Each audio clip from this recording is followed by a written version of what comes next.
तो आज के वीडियो में हम एक सम करेंगे। किसका सम करेंगे? एक अरिथमेटिक प्रोग्रेशन का सम करने का कोशिश करेंगे। अब ये अरिथमेटिक प्रोग्रेशन क्या है? अरिथमेटिक प्रोग्रेशन मतलब एक सीक्वेंस ऑफ नंबर है जिसका दो प्रॉपर्टी है। फर्स्ट प्रॉपर्टी क्या है? उसमें एक फर्स्ट टर्म होना चाहिए, वो आपको गिवन होना चाहिए, और एक डिफरेंस गिवन होना चाहिए। और डिफरेंस को बोलते हैं हम लोग कॉमन डिफरेंस। तो आपको वो प्रोग्रेशन कैसे मिलेगा? फर्स्ट टर्म तो ए है, सो मान लीजिए आपको दिया हुआ है। सेकेंड टर्म पाने के लिए आप क्या कीजिए? ए के साथ डी को ऐड कीजिए, ए प्लस डी। थर्ड टर्म पाने के लिए ए प्लस 2d ऐड कीजिए, ए के साथ 2 को डी ऐड कीजिए। फोर्थ टर्म पाने के लिए ए के साथ आप 3 को डी ऐड करेंगे। अच्छे से देखिए, फोर्थ टर्म पाने के लिए 3 को डी ऐड करना पड़ रहा है, तो nth टर्म पाने के लिए कितना डी ऐड करना पड़ेगा? n-1 डी ऐड करना पड़ेगा। तो एक अरिथमेटिक सम का एक ही दो प्रॉपर्टी है, उसका एक फर्स्ट टर्म गिवन होता है और एक कॉमन डिफरेंस होता है। अगर वो दोनों चीज़ आपको पता है तो आप कंप्लीट अरिथमेटिक प्रोग्रेशन को आप लिख सकते हैं। अब ये प्रोग्रेशन को हम लोग को सम करना है, मतलब हम लोग को चाहिए a plus D plus a plus 2d, ऐसे ऐसे करके a प्लस n-1d तक हम लोग को सम करना है ये प्रोग्रेशन को। तो ये कैसे करें? क्योंकि हम लोग को कुछ पता ही नहीं है, n क्या है, d क्या है, a क्या है, बस ऐसे गिवन है। तो ये करने के लिए हम लोग एक ट्रिक यूज़ करते हैं। देखिए हम क्या किए, इसी को ऐड करने का पहले लिखे a प्लस d, ये सेकंड टर्म है, a प्लस 2d ये थर्ड टर्म है। ऐसे ऐसे करके nth टर्म क्या होगा? a plus n-1d। ये बस मैं इसके लिख दिया हूँ सम करके। उसको लेट इट बी s बोलते हैं हम लोग।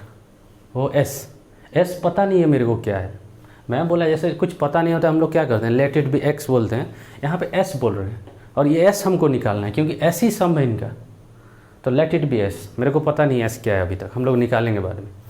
अभी क्या किए, अभी यहाँ से ऐसे लेफ़्ट से राइट लिख रहे थे, इसको उल्टा लिख रहा हूँ मैं। a इधर लिखा हूँ, a प्लस डी इधर लिखा हूँ, a प्लस 2d यहाँ है, ऐसे ऐसे करके a प्लस n-d इधर है। इसको खाली बस उल्टा लिख दिया हूँ। अब उल्टा लिख देने से तो कुछ फ़र्क नहीं पड़ेगा, अभी भी वही s होगा वो सम। तो राइट साइड में अभी भी वो s है, लेकिन अभी लेफ़्ट साइड को देखिए, ये दोनों सम को हम लोग ऐड करेंगे, टर्म बाय टर्म हम लोग ऐड करेंगे। अभी ध्यान से देखिए, ये लास्ट टर्म, इसका लास्ट टर्म और इसका लास्ट टर्म क्या होगा? a प्लस a जो होगा 2a, n-1d ऐसे ही है। अब इसका लास्ट का पिछले वाला टर्म क्या है? a प्लस डी, लेकिन यहाँ पे क्या होगा? a प्लस n-2d होगा, ये जो है यहाँ पे होगा।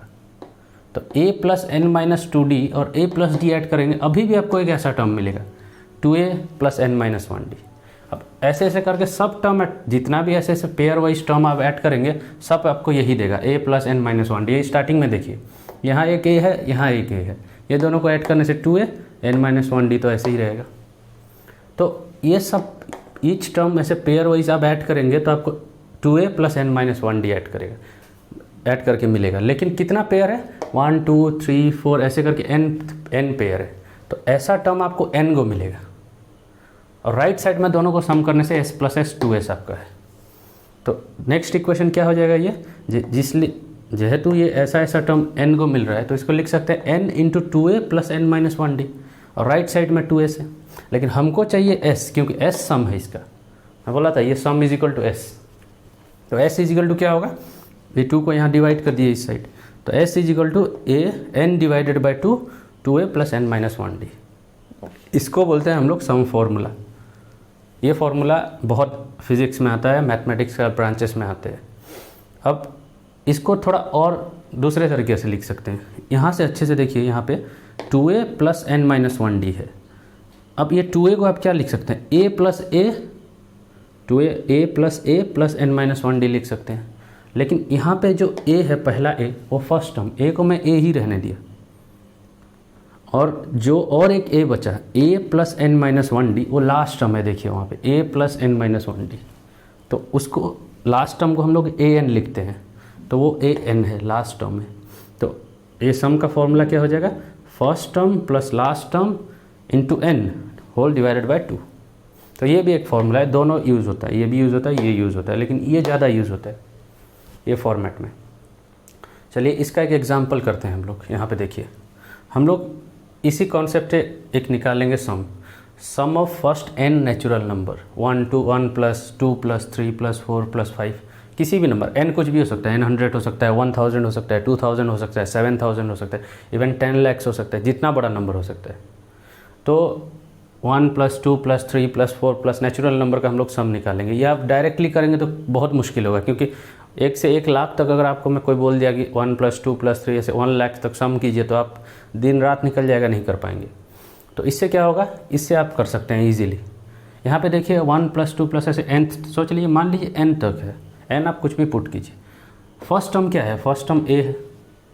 देखिए ये फॉर्मूला 3 चीज़ है, a है, n है, d है, वो तीनों चीज़ पहचानना पड़ेगा हमको। यहाँ पे फर्स्ट टर्म a 1 है। डिफरेंसेस क्या है, मैं बोला था डिफरेंस, फर्स्ट में जो डिफरेंस ऐड करेंगे तो सेकंड टर्म में पहुँच जाएंगे, सेकंड टर्म में और वो डिफरेंस ऐड करेंगे तो थर्ड टर्म में पहुँच जाएंगे। तो सब हर एक टर्म के बीच में डिफरेंस क्या है, 1 है। नेचुरल नंबर 1 से 1 ऐड करने से 2 जाते हैं, 2 से फिर 1 ऐड करने से 3 जाते हैं, तो डिफरेंस 1 है। और कितना टर्म है, लास्ट टर्म n है, 1 2 3 ऐसे n गो टर्म है।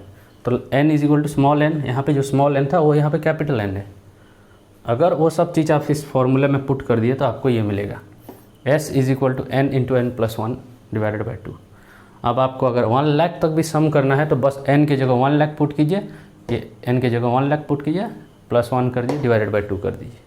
फॉर एग्जांपल यहाँ पे 100 तक आपको सम करना है, सोच लीजिए 1 + 2 + 3 + 100, तो ये क्या होगा, यहाँ 100 होगा, ये 100 + 100 × 100 + 1 / 2 होगा, जिसका आंसर होगा 5500।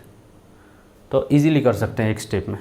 और एक एग्जाम्पल देखते हैं, sum of first odd numbers, first n odd numbers.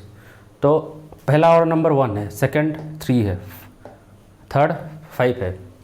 वैसे nth ऑड नंबर क्या होगा, nth capital nth odd number क्या होगा, कैपिटल nth ऑड नंबर होगा 2n - 1। 2n इवन नंबर है, लेकिन 2n - 1 एक ऑड नंबर होगा। ये थोड़ा इस पर आप ध्यान दीजिए तो आप समझ जाएंगे, ये उतना डिफ़िकल्ट चीज़ नहीं है। तो nth ऑड नंबर 2n - 1 होगा। तो यहाँ पे a कितना है, फर्स्ट टर्म क्या है, 1 है। डिफरेंसेस क्या है, 3 - 1 2 है, 5 - 3 2 है, तो डिफरेंस 2 है। और n कितना है, यहाँ पे जो स्मॉल n था, कितना वो टर्म है, nth टर्म है। तो ये सब वैल्यू आप अगर इस फॉर्मूले पे पुट करेंगे तो आपको n² मिल जाएगा। जैसे फॉर एग्जांपल यहाँ पे एग्जांपल ले लीजिए, 1 + 3 + 5 तक आप कीजिए, तो ये आंसर कितना होगा, 5 का स्क्वायर।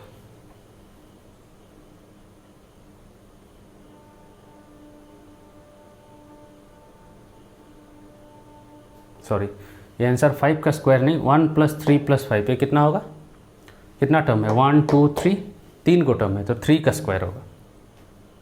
जैसे कि